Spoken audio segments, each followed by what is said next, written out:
Hey, welcome back to Lunch with a Life Coach. I'm Deanna, of course, life coach and personal trainer, wellness expert, and all the things to help you make the most of your time and get after whatever it is that you're looking for, including some fitness, some wellness, some big life goals.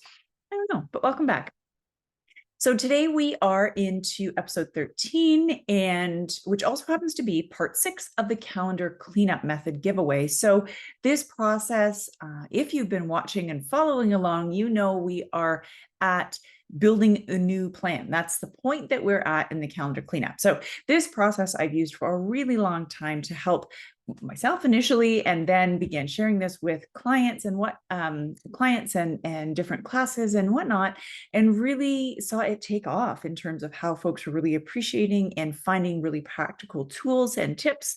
So I want to share it with you. And that's what I'm doing, is just giving it all away, because I want you to really make the most of the time that you have. It's the only thing that we can't get back, right?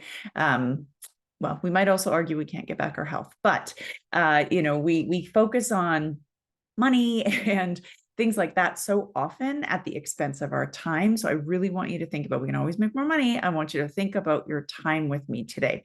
So we are building the new plan. That's where we are. If you're just tuning into this episode, you really may consider going back to some of the other episodes, because this point might not make a whole lot of sense without the background of the others. And I'm not going to reteach for folks that are here for this particular episode if you have been following along. So we're building a new plan. Scroll on back if you need. You are taking your new to-do list, all the categories, etc., and you're bringing that into a new calendar. And I say calendar, that might be some kind of electronic calendar, electronic organizer. That might be a good old pen and paper type of, which I laugh because that's the one that I use actually across the room, but that's the one that I use, right? I still love my good old pen and paper calendar, my paper organizer, whatever or however you organize the tool that's right for you. You're bringing your list that you have pared down, you have revised, you have taken things off, you've recategorized, you've really gotten ruthless with that calendar and that to-do list. And now we're starting to bring all things together. Now, if you're following along with the workbook, you may be able to see, this is really not the greatest view on camera, but page 15 and 16 is where we are. And that little chart that I was just flashing up there is just the sample of the time blocking that we are talking about. Okay, so we're going to take the time blocked method or time blocked idea, which is not something I have come up with. It's been around for a really long time, and it's been around for a long time because it's really useful. So the mistake that folks make is they take this massive to-do list and all of these things and they try to smush it into the time block. Well, they miss the whole cleanup part, right? So you have done the cleanup. Now you're taking that great cleaned up, revised, refreshed list and putting that in the blocking. So whatever works best for you. Is it a Excel spreadsheet? Is it, again, some sort of app or whatever the case is? I want you to figure out and get that on hand. And now you're going to start putting things into blocks of time. You might have, or you might consider having sort of a main list of Monday you do this, Tuesday you do this, Wednesday you do this, etc. That's sort of not dated, but it is just in a weekly view that you can actually put into the calendar each week. Now, that might sound not very time efficient, but what I can tell you is the process of taking from your main list, the things that you do on a Monday, Tuesday, etc., and transferring that into your calendar, whether it be electronic paper, is really helpful to get your brain focused on what it is that you need to do. So you're not surprised, right? I had a client in the other day that, she was saying, goodness, I was like surprised that the time of this appointment was a different time than I had actually initially thought, because she didn't have a look at the calendar ahead of time. And so having that main list and taking those pieces and plugging them in weekly, Sunday, maybe taking 10 minutes or so to do that, pardon me, gets you focused and understanding and refreshed on what it is that's coming at you that week. Okay. So I'm looking at page 17 in the workbook. And here are some of the steps, okay? Here are some of the steps to get you moving through building this time blocked calendar. So you're going to start by filling in your daily tasks. What do you have to do every day, right?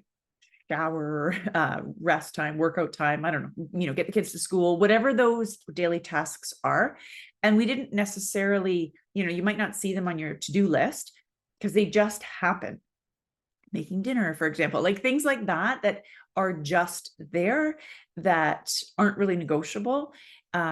You might want to schedule those in first. Okay. That's often where we go a little off the rails in our time, is that we put the big stuff in. We took our things from our to-do list and we put those big components in, and then we actually forgot about putting in, picking a kiddo up from school or daycare, or driving the kiddo to hockey, or whatever that is that all of a sudden took 30 minutes that you didn't have accounted for. That's how things go off the rails often.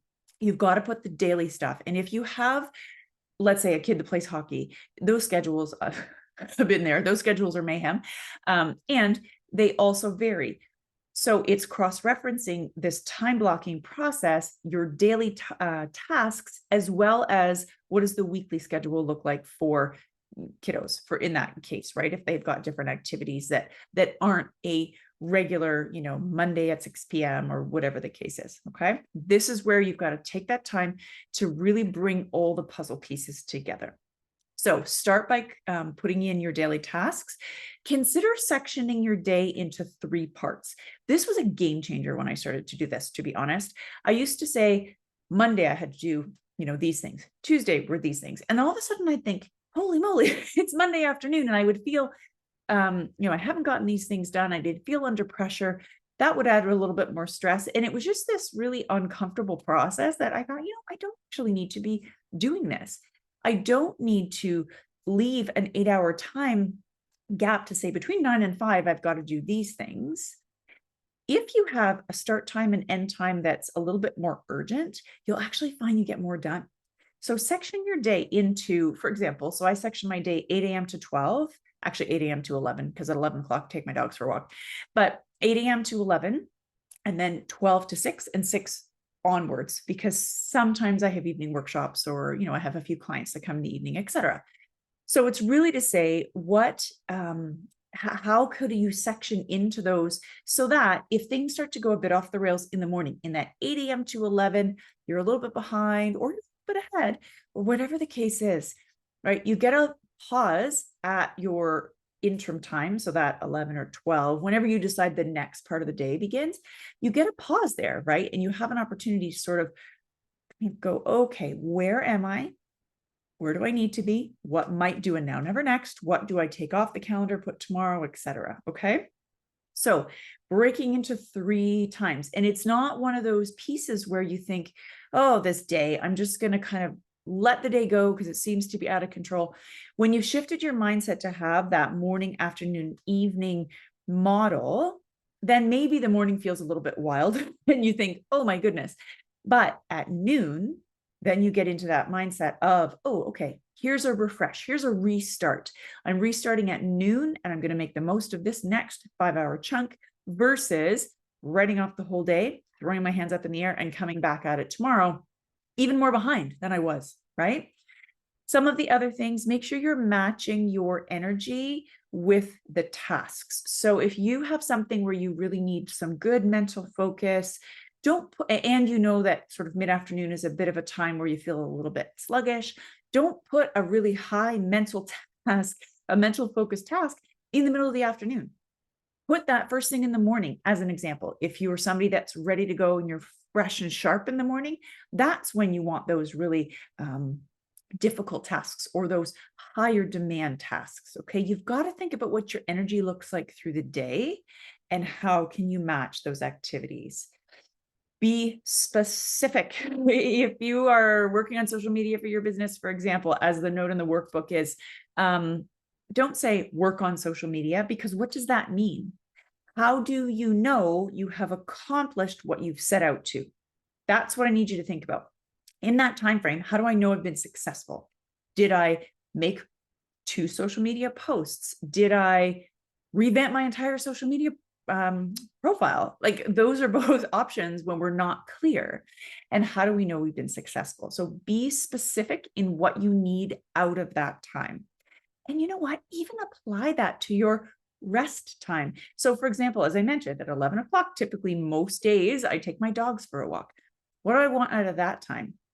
What I don't want is to still be trying to have one foot in work and one foot in, my movement and spending time with my dogs. I know that maybe sounds really strange. If you're a dog person, you're like, no, I get it.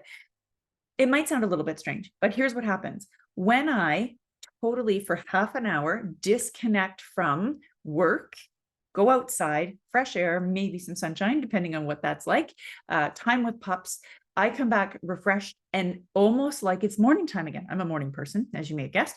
And it's almost like it's morning time again. I'm ready to go again, right? Ready to tackle things with that high mental energy that I would normally only feel in the morning. But because I've totally disconnected for that half hour, I'm intentional, I'm specific after, of what I want for that hour or half hour. I want you to do the same thing for your work tasks, for your home tasks, for your relationship time, for your, time with family. What do you want the process and the outcome to be there? Okay. And we'll talk more about process and outcome goals next episode. So episode 7 of this calendar cleanup, we wrap up the calendar cleanup giveaway, and then we get back to more life coaching stuff. Although this is also life coaching, but we get back to some other general pieces. And I have a good episode of process goals versus outcome goals scheduled for you coming up soon. So stay tuned. Make sure you're on my email list, by the way, and that way you'll get notification when all of this stuff comes out, or subscribe here so you'll know when episodes are live. Okay, so some prompts for you. I'm looking back at the workbook, building your new plan, prompts for you to consider creating. How do you check in on yourself to make sure you're doing what you said you do? Things like, so I know for myself, it's often, am I on task? Is this what I'm supposed to be doing? Is this the best use of my time? Is this what I really need? Because you know what? Sometimes I've scheduled to do these particular things, and sometimes I think, you know what? I actually need to go and drink a cup of tea and have a cuddle with my dog, or watch a silly TV show for half an hour, or whatever the case is, right? We have to acknowledge what your capacity is also.